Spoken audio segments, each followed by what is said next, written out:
right, what's up, good people? It's your boys, the Beards of War, back again. Got myself, Thick Nick Fury, FBR for President Fat Broker Rambo. Got Hey Captain Jack behind the scenes, and Score Straits out there doing real world stuff right now. We're without further ado, we're gonna get into it. All right. We have Mm. our movie that we're gonna watch is Netflix's own A House of Dynamite, and right now this movie has the internet and the world divided, and for good reason, for good cause. This movie, it took you a lot of places and then it didn't. It's one of those, are we this Groundhog Day, like, are we reliving this, like what's going on, what's the outtake? A lot of times we all know we want closure, right? We want closure with our movies. We want a beginning, a middle, and an end, and we got a beginning and a middle, beginning and a middle again, another beginning and a middle, and we never actually got the end. But that's what some people enjoyed about it, because it does give you that moment to think about how it would have ended or how it should have ended. It gives you something to talk about, I guess. I'm trying. I can't get into the head of Catherine Bigelow. I mean, she directed this film, so we'll have to speak to her about it. Um, but it has Rebecca Ferguson and Idris Elba in this movie. I don't think it was really necessary, honestly. I think they could have probably done this entire movie with some B-list actors, just based on the roles that were played. I don't know, Yeah, man. wasn't Rambo, really a what heavy you got, lift. man? Yeah, what you got, bro? uh Fuck, man. I I know. just once again I just finished this movie like 20 minutes ago. So let me say this right off the bat. I'm a fan of Catherine Bigelow. If you guys don't know who she is, she's actually the ex-wife of James Cameron, the guy who made Terminator, True Lies. We don't need to talk about Avatar because those movies are fucking garbage. But Catherine Bigelow did some fantastic filmmaking, like Point Break. The original. And for those of you that are actually, the one person that's actually watching us right now, that is the original Fast and Furious. Go back and watch the original Fast and Furious and watch Point Break and tell me they're not the same film, except Point Break is superior in every facet. So fuck off, Yeah. Vin Diesel. Your movies suck. All right. But now we're going to fast forward a little bit. So Catherine Bigelow went through the Hurt Locker, where she got a bunch of Academy Award nominations and praise. I don't know if she actually won for that. Don't really care to look it up. Then she went on and did Zero Dark 30, about the hunt for bin Laden. And then now we're here.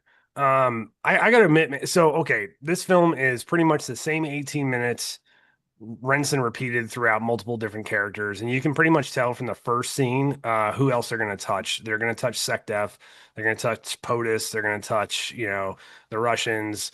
And basically, it's an 18-minute scramble told from various perspectives to include the Air Force folks out in Alaska that are in charge of the shoot down of this nuclear weapon that got launched from a point of origin they don't really know where. They just know it came out of the Pacific. And the failures to intercept basically fail. And that perspective is just told from a multitude of different perspectives. Like, Idris Elba plays the president. We get to see him at the very end. Probably smart to hold him back because he's pretty much him and Rebecca Ferguson are the only two that have like any degree of notoriety in this film. The movie didn't work for me, man. It's a lot of staff folks walking through metal detectors and checking phones, like standard skiff shit, man. Like when you go into a place that's highly guarded and it's got classified information, you take off your smartwatches, you leave your cell phones out, blah blah blah blah, all that crap. If you guys have been in the intelligence community like we have, then you know the deal. Um, the movie didn't land. Like there a sense of anxiety building? Absolutely, because it's 18 minutes, rinse and repeat. The next person, okay, now we get their perspective of the phone call, all like the comms blackouts that we have, and we missed bits and pieces of the chatter. And then it cuts to black, man. It does a fucking Sopranos at the end of it. You don't know who launched it. You don't know where if it's gonna hit Chicago. You don't know the aftermath. And honestly, man, you don't really fucking care. Because if you're like me, so like Nick, I don't know who's divided in the world in this film. This movie sucked. Like it just sucked, man. I just felt like I wasted 2 hours of my life once again on a fucking Netflix film or a streaming movie that went nowhere. Here's what you do as streamers: build up your stories and just tell it through a mini series. And my recommendation is going to solidify that, and I'll explain why when we get to that portion. But like, I don't recommend this movie at all. And if it was between having my toenails removed by a dull set of pliers and watching this movie again, I would take the toenail removal. Seriously, man. Like, I know we've hit some negative films this year. This is definitely Uh, the top of that list for me. All right, all right. I'm gonna try to bring it back a little bit, and I think most people would agree with you. Um, so basically, the premise of this, and I think what they're trying to convey is, what do you do in an impossible situation, right? So, the basically the decision comes down to the president on what to do. Now, everyone has their, take. Oh, we should do this. We need to do this. We need to talk to them. So all the fail safes have failed, right? Like all the firewalls have failed. They can't shoot it down. They can't track it. So basically, it came down to a promise and a pinky swear with Russia, like on the phone. Like, can you guys promise not to hurt us if you do this? And it's like really, they're trying to be to your basic level of democracy, like a phone call. Nothing else seems to have worked. The president, who was played by Idris Elba, which I feel like we didn't need Idris for that particular Yeah, we position. shoehorned him in Right. It for was just clout. to get people right. And, Yeah. a fantastic actor. I mean, I love Idris Elba, but Oh, for this, absolutely. you could have gone with basically pick a guy, for this role. But what I do think um the movie touched on was how much control you actually do not have, right? So with all of the planning, like he said, man, $50 million, and this is all we get for $50 million. A coin toss. Right, exactly, a coin toss. It's 50 like billion. a bullet trying to hit a bullet, and it's like, Yeah. yeah. So you can you can practice as much as you want, but when the game is played, wow, the first casualty war is always the plan, right?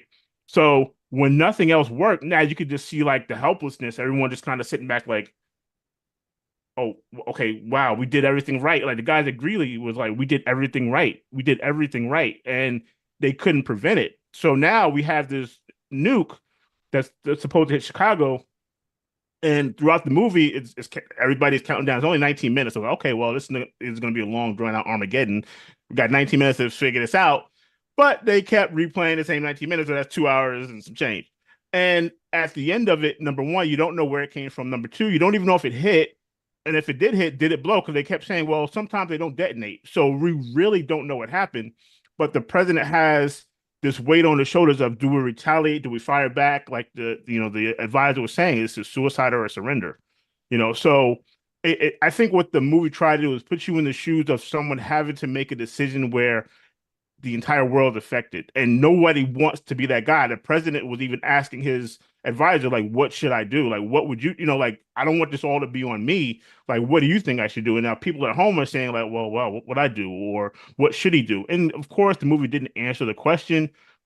And I think that's what people just didn't get. They didn't get the closure, and nobody really wants to go to a movie to have to figure that out. Like, we go to be entertained, but sometimes you have a movie that kind of throws in like, okay, well, insert your own ideas here. Insert your, oh, it was AI and it's a hoax, a massive hoax, and it was actually never a nuclear missile, and now you've just set off an apocalypse because you did an extreme level of swatting, if you know what that is. And it's kind of Yeah. like you could have gone a whole any different direction, right? So, Yeah. um, it definitely was a lot of buildup for, like, like I said, for you to have to kind of end it yourself. I don't know. There's so many ways I can go with that, but yeah, like I said, somewhere on the internet was like, it was like if Edging was a movie. I thought it was hilarious, but it was like one of those things where you had to kind of think about, okay, if I insert myself into this position, what would it actually be like? Like, what would my decision be? What do I think they would have done? Let's say the missile did hit. Okay, now what? Like, what?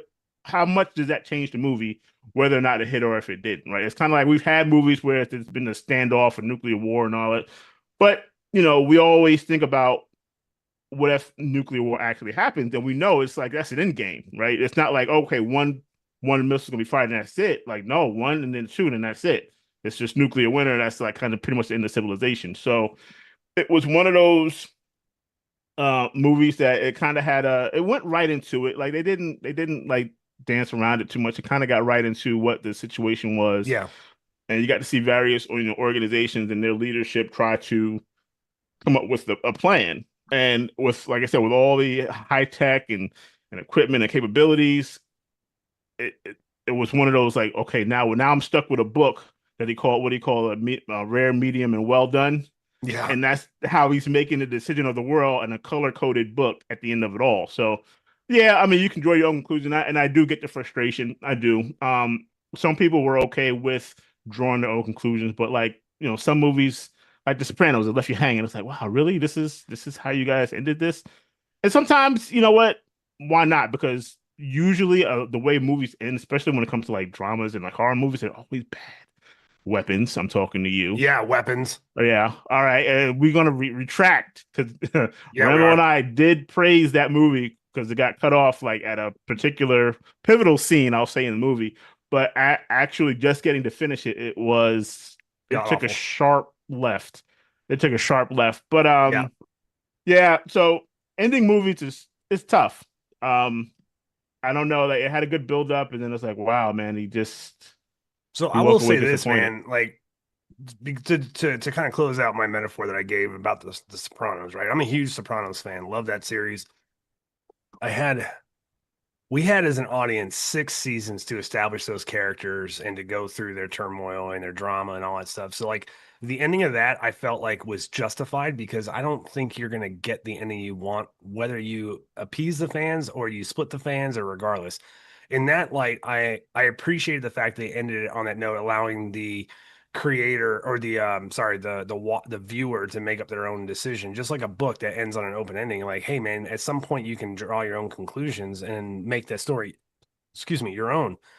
But in this film, I don't think they covered enough ground to justify that ending. What I thought would have been interesting is they had taken the first 18 minutes, maybe told like half the film from different perspectives, and then be like, okay, make the decision on which way your narrative is going to go, and then show us the after effects of like, hey, how do you run the investigation? Where did the point of origination come from? Like, who's really behind this thing? Like, that's an interesting aspect of the story that we didn't get one bit. So I would argue that we have a snippet of a story that's 18 minutes, and that's it. We don't know anything that took place beforehand, and we don't know anything that took place after the fact. But you only have an hour and 55 minutes to get to that ending, and that's what we got. And I just didn't feel that this earned the ending that it gave. Right. And I think too, when you really think about it, um, how much does actually go on in those war rooms that the public doesn't know about, Yeah, right? So who's to say that wasn't based on a true story? Like, yeah, there was an actual nuclear scare it that if actually the wouldn't news had surprise gotten me. out, right? You know what I'm saying? So I can honestly say, like, oh yeah, we have people in Washington that do their jobs, whatever. And for the most part, it's a slow day, right? Until it isn't, right? And then when you have a situation like a extinction level event, like who's going to know about it until it actually happens? So I think in that respect, it does kind of give you what your actual role would be as a civilian. You wouldn't Yeah, be in the know unless no, something happened, unless you had the actual event happen. So this yeah, is kind of like one of those. This is why we get gray hair working in the government because we're dealing with stuff like that, and the public never gets to know about it. So you're welcome. I'm actually Um, 27. My beard went gray at 19 from joining the military. well, I'm still working on growing my beard, and I'm Burn 50. pits, So, bro. Burn pits. oh, that's okay. I'm not going back. Not going back. All right. All right, man. So I think we've beat that horse to death. Yeah, there's no point in like just beating this shit in a submission. I'm good, man. Let's go to recommendation. We can talk about some good stuff. You want to Uh go first? oh, I don't know about good. But so this is for the people who actually did enjoy this movie of not really getting a solid ending. And this is 2023's Leave the World Behind, also from Netflix.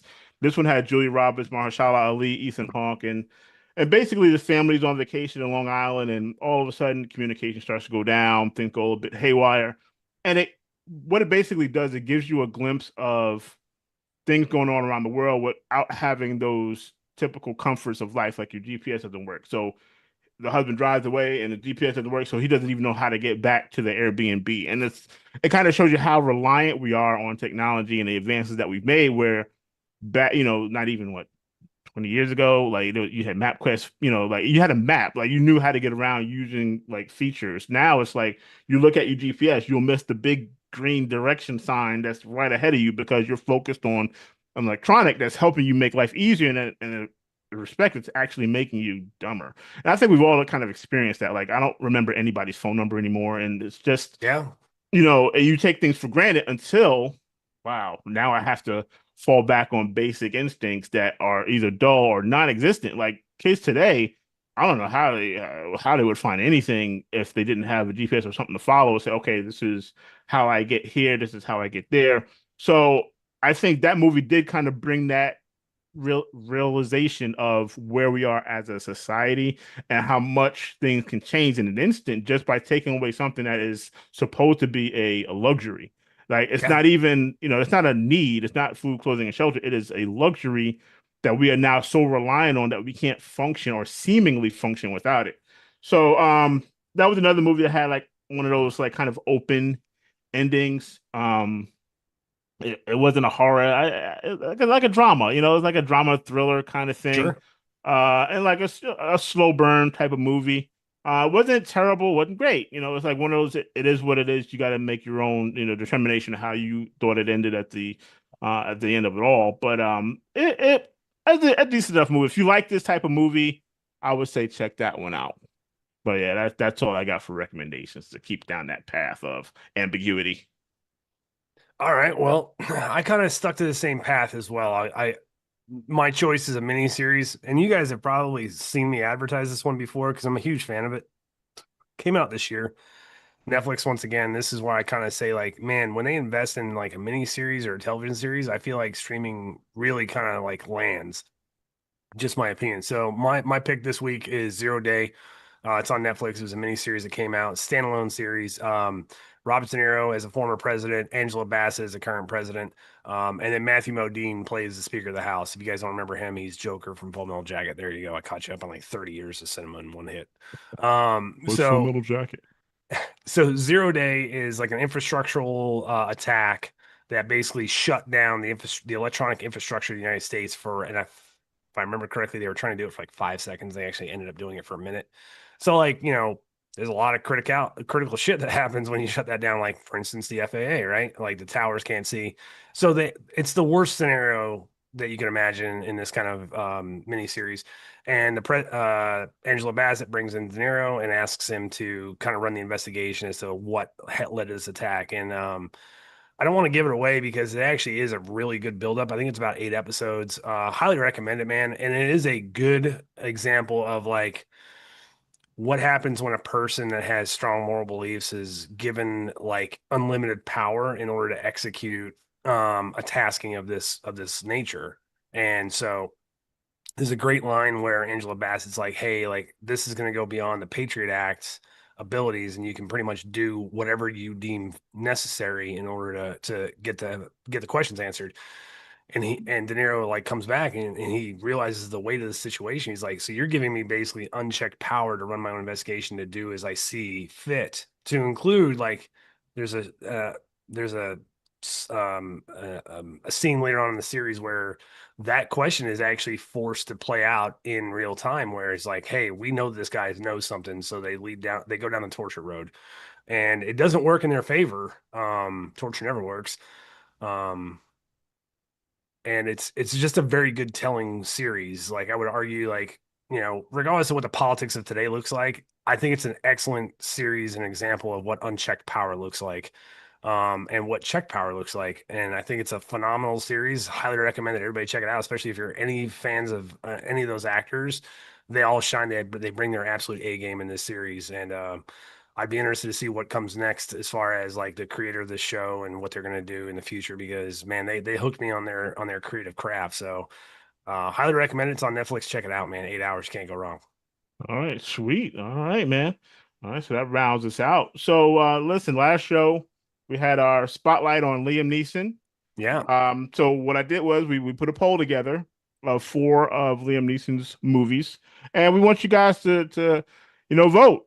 We have Schindler's List, Taken, Next of Kin, and Love Actually. So we got a spectrum. We got yeah, some it's a drama, wide we got some swath. action, some comedy, and all that in there. So, Yep. I mean, granted, we know he has a huge catalog. So I'm not saying these are his four best movies. These are just four that we selected. So you guys take the time to vote, which is your favorite, and then let us know in the comments what you would suggest as maybe something to go up against it. And we're going to be doing this going forward. We're going to be focusing on particular actors and actresses, and we'll have a little poll on some of their favorite films, and maybe we'll have a a little Clash of the Titans at the end of it all, and see who was the top actor and or actress, Denzel, based on our No findings. argument. No argument. Right, hard to argue. Unless we're Hard to talking argue. Gladiator 2, then we can argue all day long. But He hey, was man, still the best part of that movie, even though it was horrible. He's still the yeah, best part of that movie. Yeah, he was, yeah. and that's not saying enough. Oh But hey, man, that's what we got for this week's episode, guys. Sorry it's short and to the point, but honestly, there is just not a whole lot to be excited for on streaming or in theaters right now. I'm still holding out hope that Predator Badlands and The Running Man are just going to knock it out of the park and end 2025 on a low note. I did not misspeak either. I'm just excited, man. Predator Badlands is rated PG-13, but that claim is because there's no human violence in it. So, like, who knows? Maybe dudes will still get ripped in half, but they're cybernetic, so it doesn't matter. Running Man's rated R. Decently excited about that. So, man, I really hope those two end strongly for us this year yeah, because I there agree. ain't a whole lot left going It's on. I heard not, Black man. Phone 2 was excellent, but I haven't checked that out yet. Okay. Oh, that's right. Ethan Hawke in The it. Roof Man, I did see that with my kids. Man, Roof Man was a good time. Highly Okay. recommend that film. I don't necessarily know you need to jump into theaters to go see it, but if it comes on, highly recommend it for a quick 2 hour watch. And it's just a nice movie, actually. Okay. Didn't you see the Leonardo DiCaprio movie as well? One battle after another. No, had Right. tickets for it. Then my back gave Okay. out for a week, so unfortunately I did not. I still want to definitely check that out though. Looks really good. Great cast. Okay. So All right. Veteran problems, man. yeah, You never know. You never know. But yeah. thank you for your service, brother. Thank you for your service, bro. I mean, hey, we got to start saying Appreciate that it. to each other more often. That's right. All right. Hey, man. Hey, guys, stay strong. We know this shutdown is affecting a lot of people. Yes. Checking on your friends and your family, man. Sometimes a phone call is all it takes. Yeah. Um, we'll get through this. You know, everyone remain strong, remain resolute. Uh, try to find a joy in anything. Try to find it in anything. So, with that being said, Thick Nick Fury out here. Fat Broken Rambo out here. Be good to each other, all right? It's an order.